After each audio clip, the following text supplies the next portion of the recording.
ఒక అక్రమ కేసులో నిర్బంధించినారు అన్న విషయాన్ని మీరందరూ కూడా గమనించే ఉంటారు. నెల్లూరు జిల్లాకు సంబంధించి అయితే ఇదొక అత్యంత దురదృష్టమైనటువంటి రోజు అని కూడా చెప్పచ్చు. ఎందుకంటే గతంలో ఎప్పుడు కూడా ఇట్లా ఒక మంత్రిగా పనిచేసినటువంటి వ్యక్తిని లేదా ఒక జడ్పీ చైర్మన్గా కానీ ఒక ఎమ్మెల్యేలుగా కానీ పనిచేసినటువంటి వ్యక్తుల్ని అరెస్ట్ చేసినటువంటిది ఇది కేవలం ఒక నిరాధారమైనటువంటి ఆరోపణలతో ఎలాంటి సంబంధం లేనటువంటి ఒక కేసులో అరెస్ట్ చేసి నిర్బంధించి జైల్లో పెట్టడం అన్నది నెల్లూరు జిల్లా చరిత్రలో ఎప్పుడు కూడా చూడలేం. అందరూ కూడా ఇక్కడ ఉన్నటువంటి ప్రతి ఒక్కరు కూడా కొంత సెన్సిటివ్గా ఉండేవాళ్ళు. ఇలాంటి రాజకీయాలను ఎప్పుడు కూడా ఈ కక్షలు కార్పణ్యాలు ఎప్పుడు కూడా చూడలేం. మరి ఈరోజు మనం చూస్తూ ఉన్నాం ఏంటి గోవర్ధన్ రెడ్డి గారి మీద జరిగినటువంటి కేసు. అది ఎప్పుడో 2023లో ఒక 2 months అక్కడ ఒక మైనింగ్ జరిగింది అని ఆరోపణ. అది ఆ రోజుల్లోనే దాని మీద ఎంక్వైరీ కూడా చేయడం జరిగింది. అక్కడ ఉన్నటువంటి ఆఫీసర్ అంతా కూడా పర్ఫెక్ట్గా జరిగిందని కూడా ఆ రోజు ఇవ్వడం జరిగింది, మైనింగ్కి సంబంధించినటువంటి ఆఫీసర్. మళ్ళీ అదే ఆఫీసర్ దగ్గర మళ్ళీ ఈరోజు మళ్ళీ కేసు పెట్టించి ఒక 3 మీద A1, A2, A3 మీద కేసు ఎఫ్ఐఆర్ చేయడం కూడా జరిగింది. ఇందాక రామ్ కుమార్ అని చెప్పినట్టు ఆ కేసులో వర్త్ లేక ఆ కేసులో సరిపోదన్నట్టుగా అందులో ఉన్నటువంటి వారందరికీ కూడా యాంటిసిపేటరీ బెయిల్ వస్తూ ఉంటే అందులో ఉన్నటువంటి ఒక వ్యక్తి దగ్గర కన్ఫెషన్ స్టేట్మెంట్ ఒకటి తీసుకొని ఆ కన్ఫెషన్ స్టేట్మెంట్లో గోవర్ధన్ రెడ్డి గారి పేరుని యాడ్ చేసి గోవర్ధన్ రెడ్డి గారి పేరుని యాడ్ చేసిన తర్వాత దాంట్లో ఉన్నటువంటి సెక్షన్స్ అన్నింటి కూడా మార్పు చేయడం. అంటే SC/ST కేసు కానీ అలానే జిలిటన్ స్టిక్స్ని బ్లాస్టింగ్ కోసం వాడారు అంటే అదొక విద్రోహ చర్యలాగా ఆ బ్లాస్టింగ్స్ను వాడుతూ ఉన్నారు అన్న ఆలోచనతో దానికి సంబంధించినటువంటి సెక్షన్స్ని కానీ వీటన్నింటినీ కూడా యాడ్ చేసి ఎటువంటి పరిస్థితుల్లో బెయిల్ రాకుండా చేయాలన్న ఒక దుర్మార్గమైనటువంటి ఆలోచనతో ఈరోజు గోవర్ధన్ రెడ్డి గారిని నిర్బంధించాలన్న ఆలోచనతో ముందుకెళ్ళడం కూడా జరిగింది. అయితే దీనికి సంబంధించి గోవర్ధన్ రెడ్డి గారు మొదటి నుంచి కూడా మేము కూడా ఒకటే చెప్పాము, యాంటిసిపేటరీ బెయిల్ అప్లై చేయడానికి ప్రతి మనిషికి కూడా ఒక రైట్ ఉంటుంది.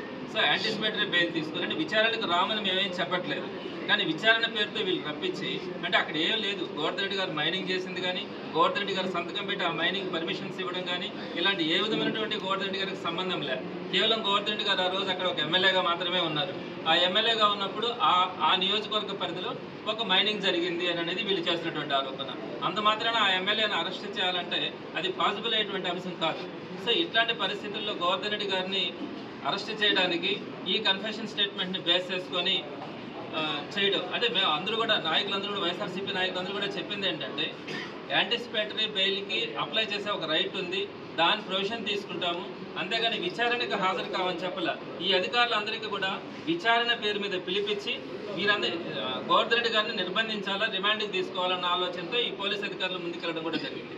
యాంటిసిపేటరీ బెయిల్ వచ్చిన తర్వాత తప్పకుండా పోలీసులకు సహకరించడం కానీ పోలీసుల విచారణకు హాజరు కావడం కానీ జరుగుతుందని గోవర్ధన్ రెడ్డి గారు కానీ మేమంతా కూడా చెప్పడం కూడా జరిగింది. అయితే దానికి సంబంధించి ఆ యాంటిసిపేటరీ బెయిల్ని అడ్డుకోవడానికి అన్ని విధాలుగా శత విధాలుగా పోలీస్ అధికారులు కూడా ప్రయత్నించడం జరిగింది. ఈ రోజుని కూడా హైకోర్టులో పెండింగ్లోనే ఉంది. ఈ క్రమంలో ఈ సుమారుగా 50-55 రోజులు గడుస్తాం. కేసు నిలబడదు అని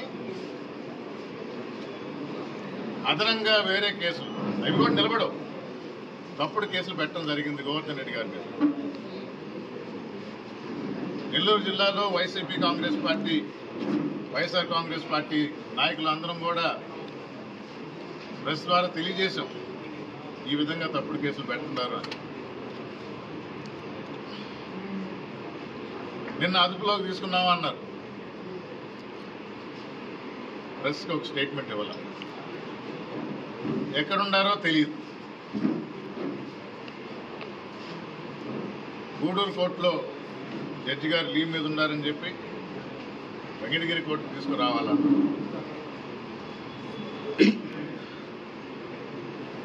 4 గంటలకి హాస్పిటల్ విజిట్ అయిపోయిందే అన్నారు.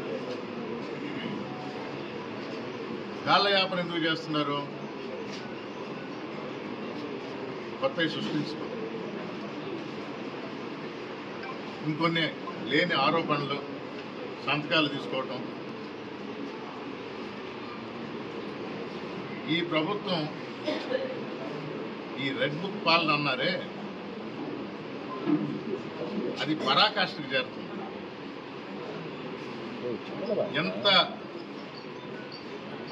అరాచకం అంటే వైఎస్ఆర్ కాంగ్రెస్ పార్టీ తరఫున ఈరోజు సైదాపురంలో ఇల్లీగల్ మైనింగ్ జరుగుతుంది, బ్లాస్టింగ్ జరుగుతుంది. అక్కడ ప్రజలు భయభ్రాంతులు లోనై ఉన్నారు. వీడియోలు, ఫోటోలు జియో ట్యాగ్స్ చేసి మరీ కలెక్టర్ గారికి ఇచ్చాం, ఎస్పీ గారికి ఇచ్చాం. మొన్న ఢిల్లీకి వెళ్ళి, అంటే ఇప్పుడు ఇది మేజర్ మినరల్ అయింది కాబట్టి ఢిల్లీకి వెళ్ళి మైనింగ్ సెక్రటరీ గారికి ఇవ్వటం జరిగింది. ప్రూఫ్తో సహా. ఎవరో మాటలు చెప్పడం కాదు, జియో ట్యాగ్ చేసిన వీడియోలు, ఫోటోలు చూపించి మరి.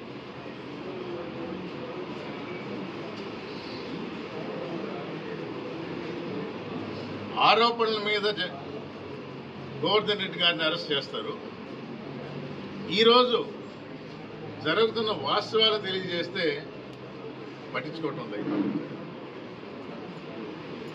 ఆంధ్ర రాష్ట్ర ప్రజలందరూ చూస్తూ ఉంటారు, గమనిస్తున్నారు.